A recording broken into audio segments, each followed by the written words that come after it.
I am Pragya and I bring to you excerpts from the year-ender issue titled We Bear Witness. The issue is dedicated to the people of Gaza and what they went through. Unholy War by Dilip Simyan, a public intellectual and scholar of the history of labor. Violence destroys the conscience and renders us captive to the reptilian mind within. The truth never dies, but is made to live as a beggar, a Yiddish proverb. Preventing Palestine is the title of the book by Seth Anziska about the Israel-Palestine conflict. These two words sum up the Western strategy towards Palestinian aspirations till this day.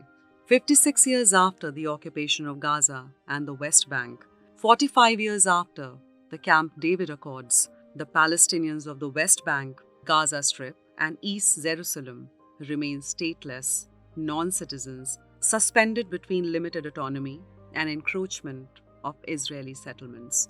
The author of an opinion piece on December 8th presented an argument about the ferocity of Israel's response to Hamas' October 7th attack. He argued that brutal sexual assaults on Israeli women by Hamas became evident after the hostage releases, and this reinforced the ferocity of the Israeli response. In a sense, he's right. Once violence takes over, we have entered the domain of evil. Communal violence reduces everyone to their identity. Even Israeli peace activists became targets on October 7th. Hamas men who committed horrific sexual crimes on October 7th embraced evil, and all those who sympathize with the Palestinian struggle against a 56-year-long occupation should recognize this fact unconditionally. But we need to recapitulate. For decades, the horrific crime of the Holocaust has been the backdrop for Israeli policy towards the Palestinians. Anti-Semitism is historically a Christian form of bigotry which holds Jews responsible for the crucifixion of Jesus. But the prehistory of the issue resides in the First World War, when Britain sought to use Arab nationalism as a weapon against the Ottoman Empire.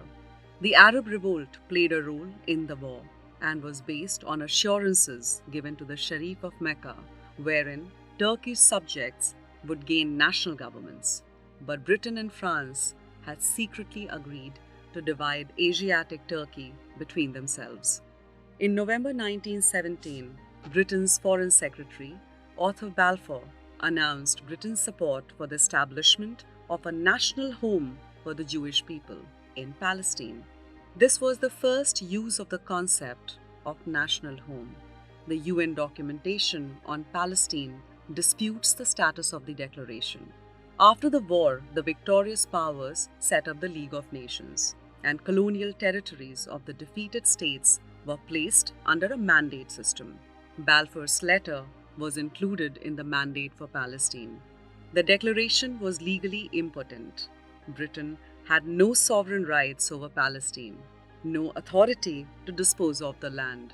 The declaration was merely a statement of British intentions. For this and more, read the year-ender issue of Outlook.